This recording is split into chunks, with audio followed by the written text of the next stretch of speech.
अस्सलामु अलैकुम वरहमतुल्लाहि वबरकातुहू। आज एक बड़ा अहम मसले पर बात करने को दिल चाह रहा था कि कुछ ही दिनों के अंदर इंशाअल्लाह शब बरात की मुक़द्दस रात आने वाली है। शब बरात और शब क़दर ये एक ऐसी रातें अल्लाह तबारक व तआला की तरफ से हमें नेमत के तौर पर दी गई हैं कि हम अपने गुनाहों पर रो धोकर अल्लाह तबारक व तआला से अपने गुनाहों की माफ़ी मांग लें। और अल्लाह तबारक व तआला ख़ुद आसमानी दुनिया पर नाजिल होते हैं और बाकायदा आवाज़ें लगती है आसमानी दुनिया से कि है कोई मग़फ़िरत का चाहने वाला, है कोई परेशान हाल, है कोई जिसको रिस्क चाहिए, है कोई बीमार, कोई मुसीबत ज़दा, कि हम उसकी बीमारियों को और उसकी मुसीबतों को हटाएं। ये रातें अल्लाह से मांगने की रातें होती हैं और इस रात में हम अल्लाह को मनाने की कोशिश करते हैं और करना भी चाहिए। लेकिन हमारे लिए बड़े अफसोस की बात है कि शब बरात और शब क़दर का जो हमारे महल्लों का और हमारे शहर का और हमारे गलियों का जो मंज़र होता है वो निहायत ही शर्मनाक होता है। कुछ नौजवान लड़के और कुछ अच्छे खासे अधेड़ उम्र के लोग भी गौल की शक्ल में और जमात की शक्ल में रास्तों पर हंगामा कर रहे होते हैं, दौड़ रहे होते हैं, नारे लगा रहे होते हैं। और इन नौजवानों ने बाकायदा सरों पर टोपियाँ और बदन पर कुर्ता पैजामा पहनकर वो हुलिये से ही मियाँ भाई और मुसलमान नज़र आ रहे होते हैं।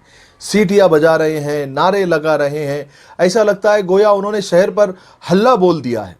लगता है उनको आज की रात सब माफ़ है।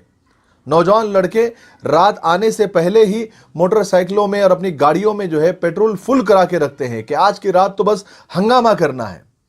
और हमारे लिए बड़ी शर्म की बात है कि आजकल कुछ सालों से पुलिस वालों को जो है एक्स्ट्रा पुलिस फोर्स लगाकर अब इन नौजवानों को काबू में करने की कोशिश करनी पड़ रही है, क्योंकि ये नौजवान अपनी गाड़ियों पर कभी डबल सीट, कभी ट्रिपल सीट, कभी चार चार अपने दोस्तों को बिठाकर रास्तों पर स्टंट कर रहे होते हैं, अपने दोस्तों को करतब बता रहे होते हैं, शर्तें लगाते हैं, हॉर्न बजाते हैं। पूरे महल्ले को तो क्या, पूरे शहर को उन्होंने सर पर उठाकर रखा होता है। उन्हें किसी का ख्याल नहीं होता। उन्हें यह भी ख्याल नहीं होता कि हमारे हॉर्न बजाने से और हमारे हंगामा आराई करने की वजह से घरों में बैठी इबादत करती हुई मस्तूरात को डिस्टर्ब होता है, उन्हें उनकी इबादत में खलल होता है। ना ही उन्हें इस बात का ख्याल होता है कि किसी घर में कोई बीमार हो सकता है जो इनके हंगामे से परेशान हो रहा है। इन नौजवानों को और इन लोगों को न कानून की फिक्र है, न शरीयत का कोई लिहाज है, न ही इस रात का कोई एहतराम है। बड़े अफसोस की बात है और बड़े शर्म की बात है। इनके सरपरस्त लोग यानी बाप, भाई, चाचा, मामू, खालू, ये लोग जो है माशाअल्लाह मस्जिदों के अंदर बैठे हुए हैं। कोई सलातुत तस्बीह पढ़ रहा है, कोई क़ज़ाए उम्री पढ़ रहा है, कोई दरूद शरीफ पढ़ रहा है, कोई जो है नवाफिल पढ़ रहा है और अपनी औलाद को और अपने भाइयों को या अपने घर के नौजवान बच्चों को उन्होंने छोड़ दिया आवारागर्दी करने के लिए। हमारे गैर मुस्लिम भाई भी हैरान हैं कि आखिर इतना शोर शराबा क्यों है। वो आपस में एक दूसरे से सवाल कर रहे होते हैं कि आज ये मुसलमान इतना उधम क्यों मचा रहे हैं। तो उनको जवाब मिलता है कि मुसलमानों की आज बड़ी रात है और ये हंगामा तो अब सारी रात चलने वाला है, सुबह तक। उन्हें भी ये पता है कि ये आज हंगामे की रात है, जैसे कि कोई 31 की रात होती है, उसमें हंगामा और शोर शराबा होता है। ये रात भी ऐसी कोई रात है, नाउज़ु बिल्लाह मिन ज़ालिक। वो बेचारे इस रात के बारे में कुछ नहीं जानते, उनको कुछ नहीं मालूम।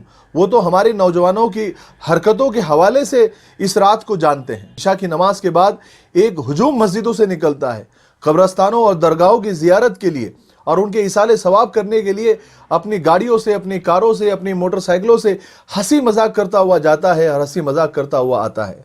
उनको देखकर हरगिज़ ये महसूस नहीं होता वो किसी इबरत की जगह जा रहे हैं या वहाँ से वापस हो रहे हैं। उनके चेहरों की लकीरें और उनकी हंसी मजाक ये बताती हैं कि उन्हें कब्रों में पड़े उन मरहुमीन का ना उनका ख्याल है, ना अपनी मौत का कोई ख्याल उनको है। ये आवारा नौजवानों की टोलियाँ टोपी कुर्ता पैजामा पहनकर शब बरात और शब क़दर में रास्तों पर हंगामा करके मुसलमान और इस्लाम और इस रात के तक़द्दुस को पामाल कर रहे होते हैं, कौम को सरेआम बदनाम कर रहे होते हैं। क्या इन नौजवानों को कोई रोकने टोकने वाला है या नहीं? क्या इन्हें कोई समझाने वाला नहीं है? ये सवाल हमें अपने आप से पूछना चाहिए। सबसे पहली जिम्मेदारी वालिदैन की है, यानी माँ बाप की है। वो देखें कि हमारे नौजवान, हमारे बेटे और हमारे भाई कहीं इन बिगड़े हुए नौजवानों की टोलियों में तो शामिल नहीं है।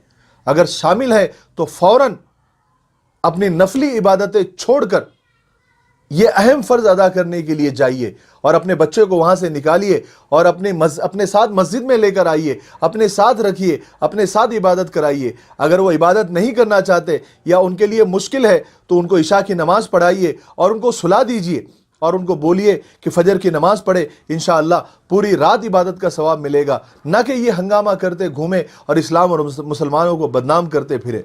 मेरा तो यहाँ तक कहना है कि माँ बाप जिस रात में शब कदर और शब बारात होती है, उस रात में अपने बच्चों को गाड़ियाँ ही ना दे।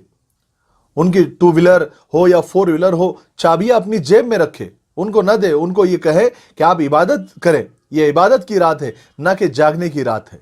तो माँ बाप सबसे पहले अपनी जिम्मेदारी निभाए, उसके बाद पड़ोसियों का काम है और महल्ले वालों की जिम्मेदारी है कि वह ऐसे हुल्लड़बाज नौजवानों को काबू में करें, उन्हें महल्लों और रास्तों पर ये स्टंटबाजी न करने दे। उसके बाद जिम्मेदारी आती है उलमा की, आइम्मा की, मुस्लिम लीडरों की और कायदीन की कि वो इस मामले में मुनासिब इक़दामात करें। उसके बाद आम लोगों की जिम्मेदारी होती है वो सोचे कि उन्हें शब बारात और शब कदर कैसे मनानी है, इबादत करके या हुल्लड़बाजी करके। लेकिन कुछ लोग आज भी ऐसे हैं जिन्होंने इस्लाम और मुसलमानों की लाज रखी हुई है, जो इन रातों की कदर करते हैं, इन रातों का हक अदा करते हैं और इस मुबारक रात को इबादत करके अपने रब को खुश करते हैं और अपनी दुनिया और आखिरत संवारते हैं। ऐसे ही नेक लोगों के दम से दुनिया कायम है। अल्लाह तबारक व तआला हमें इस रात की और इन रातों की, शब बारात और शब कदर की कदर करने की तौफीक नसीब फरमाए और इसमें इबादत करके और तौबा करके अपने गुनाहों की मग़फ़िरत चाहने